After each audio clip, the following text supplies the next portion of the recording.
completely understand.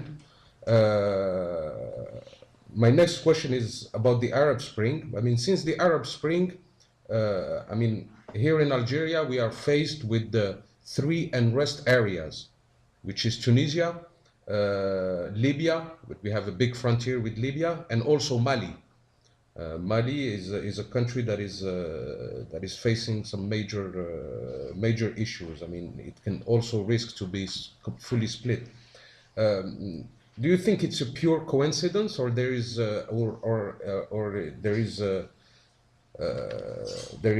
probably a plan to destabilize Algeria also? Okay. There's another reason why Libya was attacked. Mm-hmm. That's oil.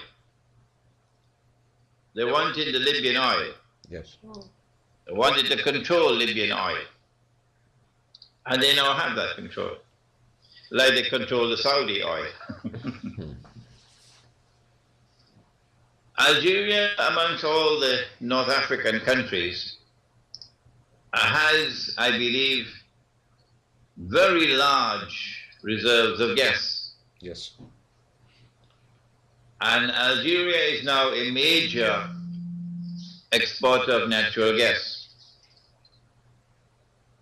Algerian natural gas is going to Europe. Yes. To France. As a consequence of your gas reserves, and also as a consequence of the fact that there is some measure of stability in the society in Algeria, some measure of stability. Mm-hmm. It is very easy to understand that they will not allow Algeria to remain as it is. No.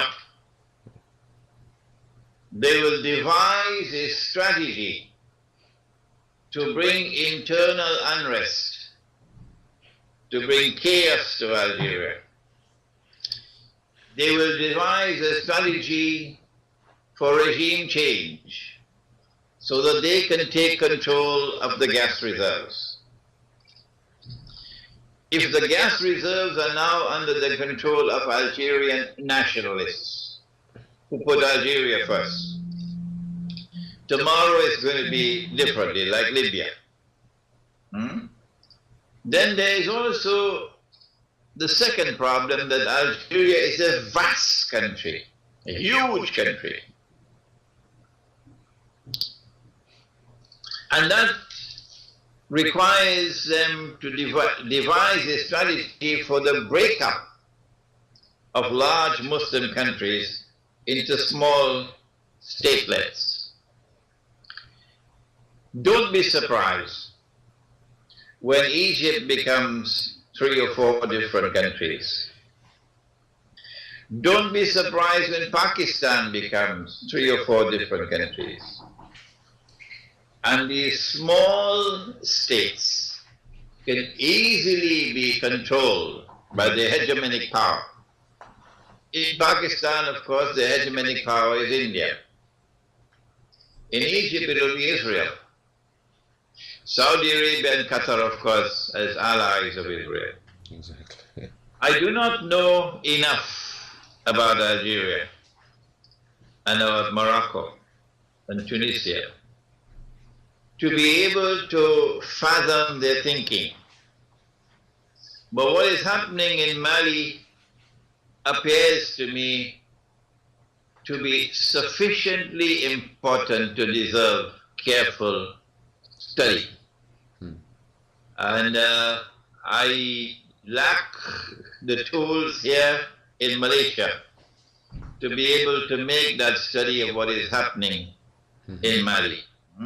But I'm sure that your scholars in Algeria, when they know that the plan is to break up Algeria and to take control of the gas reserves, they will be able to understand what is happening in Mali from a different perspective here.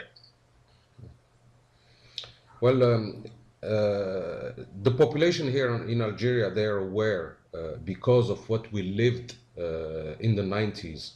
I mean, in the 90s, Algeria was a target from Salafis and also some, I mean, Islamic fanatics that created some major problems here in Algeria. And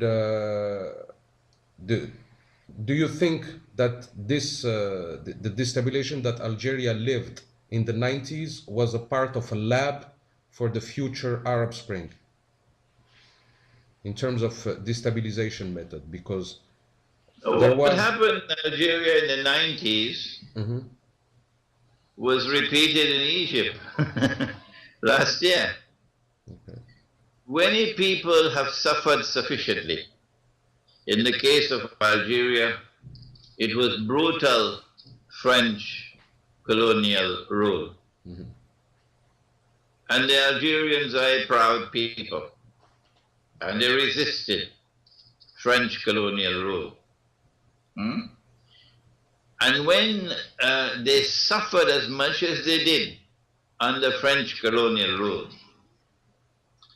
then there was a longing in their hearts to return to their original roots. Ahmad bin Bella emerged in the 1960s as a very popular leader. I was a young man at that time, and Ahmad bin Bella took North Africa by storm as a popular leader. And then came the time of Hawari Boumediene. But the leadership was similar to Jamal Abdel Nasser in Egypt. It did not reach the core of the people, their hearts. No. In order to reach their hearts, you've got to touch the world of the sacred. You can't do that with a secular ideology. Okay? North Africa is essentially spiritual. A Salafi version of Islam will not win their hearts. No. No. They're very spiritual. This is part of Africa. I think Algeria and Morocco didn't get it from the Arab world, they got it from Africa. Exactly. The African has its roots in spirituality. The Indian and the Persian from Iran, they have the intellectual power. And you had great scholars coming from India and from Iran. But Africa had this beautiful roots of spirituality. And that was retained in North Africa as Islam. So Ahmad bin Bella, Hawari Boumediene, they could not succeed in penetrating the hearts of the people to satisfy them, because you have to do that by touching the world of the sacred. The Salafi could not do it. No. You need an articulation of Islam which is intensely spiritual, which is dynamic, which is courageous in opposing injustice in the world and oppression in the world. Yes. And when you have that in Algeria, you'll be able to offer a leadership role in Arab affairs. Many people have been asking me, I constantly get these questions, what is the place of Algeria and Morocco and Tunisia in Akhirul Zaman? You will be surprised the number of emails I get. I wish that your journal will give this answer to them. that Algeria, Morocco, Tunisia, Libya, that is Libya before this revolution, this uprising, you have a role waiting for you to articulate an Islam that is intensely spiritual,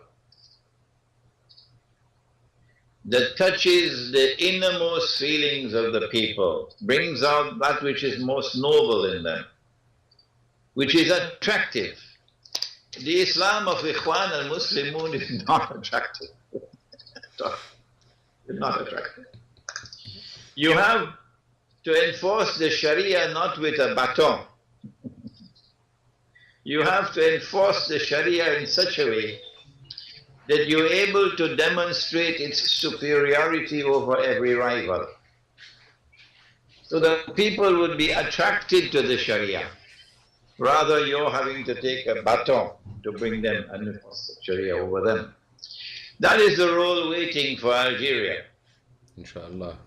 That is the role waiting for Algeria, because you got the courage in Algeria. You got the backbone in Algeria. You've got the history in Algeria. Okay? And all that you need now is the scholars who will be able to present that version of Islam, which cannot tolerate injustice and oppression. Not at all. Never. And which sees with two eyes. Dajjal sees with one. This is not eschatology, this is epistemology. To see with two eyes. Dajjal sees with one. He's blind in the second eye. Meaning he is internally blind. That is Ikhwan today. I'm sorry to say it. So if you can develop that scholarship in Algeria, which combines external knowledge with internal knowledge, then you'll produce people who will walk in the path of Khidr alayhi salam. That is the role that's waiting for you in Algeria.